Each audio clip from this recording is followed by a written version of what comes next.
Приветствую, дорогие коллеги! Я Айжан Лайджи, Сардана из Тамирис. Хочу поздравить вас с Днем казахстанского кинематографа. Желаю нам всем крепчайшего здоровья, чтобы вакцина оказалась эффективной, и мы все поскорее смогли вернуться к нашему любимому делу.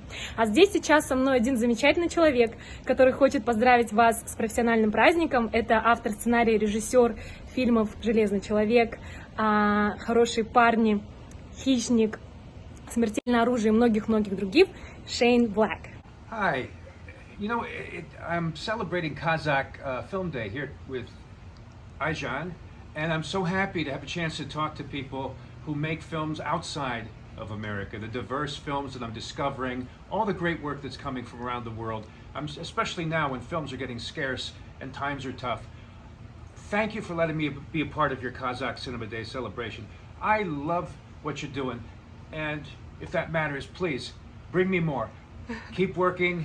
God bless.